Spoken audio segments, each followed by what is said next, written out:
In recent years, Wonyoungism has emerged as a term that has sparked intense debates among K-pop fans, critics, and even the general public. Named after Jang Wonyoung, a member of IVE and one of the most popular young idols in the industry, this phenomenon represents a growing trend where fans and society idolize her specific aesthetic and characteristics to an unhealthy degree. While admiration for idols and their beauty is nothing new in K-pop, the level of obsession surrounding Wonyoung's image has raised concerns about the unrealistic beauty standards and societal pressures it imposes on young people, especially women. But why could Wonyoungism be dangerous? The potential dangers extend far beyond superficial comparisons. It seeps into how we perceive ourselves, our self-worth, and how we view beauty and success. In this video, I will be showing you why Wonyoungism could be harmful and delve into examples of its effects, especially on young girls. One of the main concerns surrounding Wonyoungism is the promotion of an unattainable beauty ideal. Wonyoung is known for her ethereal visuals, long legs, slender figure,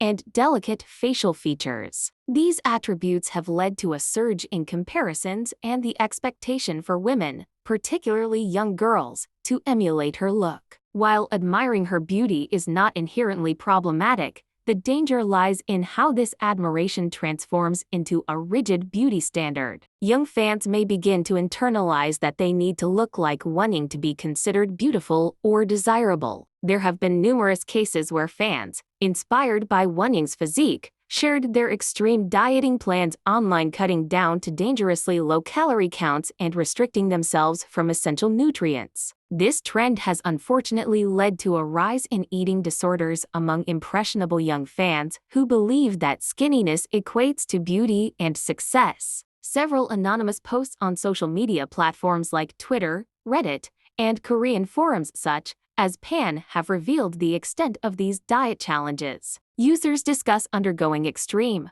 methods like the 1000 calorie diet, fasting for several days, or adopting eating habits similar to Wonyoung's perceived eating patterns, all of which can have severe health repercussions. Wonyoung's visuals are often characterized as being hyper-feminine, soft features, long hair, and a dainty, doll-like presence. While these attributes are beautiful in their own right, the glorification of these specific traits can alienate those who do not fit into this mold. It suggests that to be admired or successful, one must embody hyperfemininity, thus limiting the scope of acceptable appearances. Hyperfeminine expectations can be damaging because they reduce a person's worth to their physical attributes, and those who naturally have different aesthetics, whether more androgynous, athletic, or unconventional, may feel pressured to conform. The problem here is that Wonyoungism not only uplifts a particular type of beauty but also, by extension,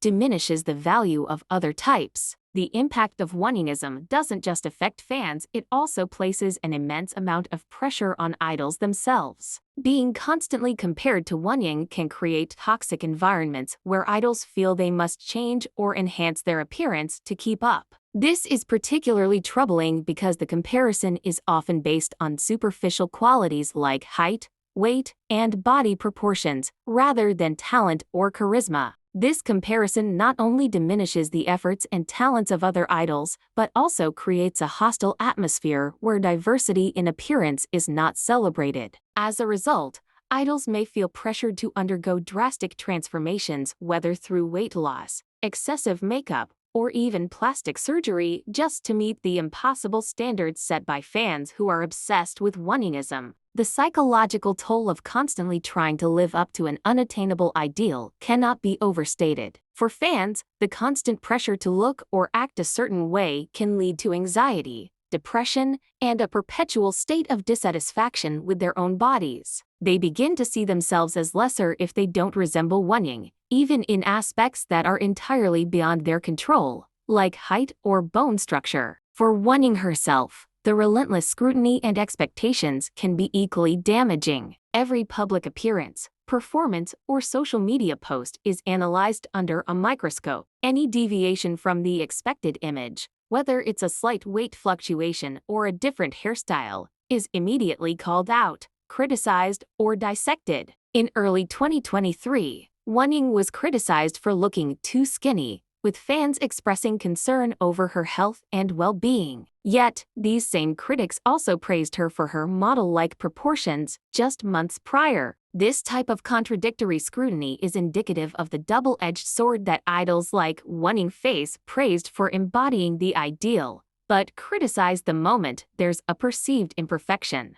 Wonyungism encourages a culture of toxic comparisons where there can only be one it girl or one ideal type, which inherently pits idols against each other. This zero-sum mentality suggests that for Wonying to be elevated, others must be diminished. It also feeds into fan wars and aggressive online behavior, where fans of different idols attack each other over something as superficial as beauty. These comparisons can lead to intense rivalries not only between fandoms but also within the industry, where idols may feel pressured to constantly one-up each other. This perpetuates a harmful narrative that beauty is a competition, rather than something subjective and diverse. The endless debates over who the prettiest fourth-generation idol is often revolve around Wonying, Karina Aespa, Sullyoon Mix, and Yuna Itzy. Instead of appreciating each idol's unique features, fans are quick to tear down those who don't fit the mold. This fixation detracts from celebrating their talents and individuality and instead reduces them to mere objects of comparison,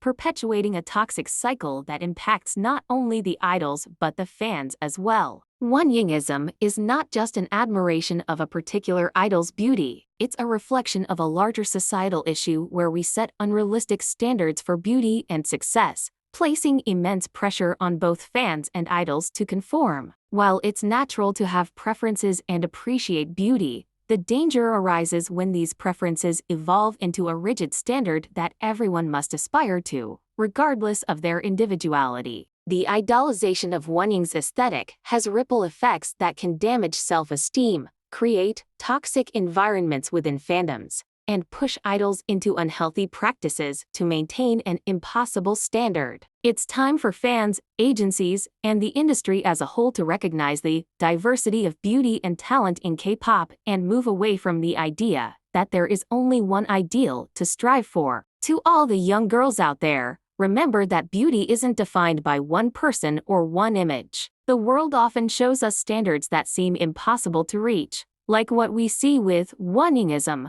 But your worth is not determined by how closely you match someone else's appearance. You are unique in your own way, and that's what makes you beautiful. Don't let society or anyone tell you that you need to look a certain way to be valued. Embrace your individuality, love yourself as you are, and focus on being the best version of you, because that's where true beauty shines.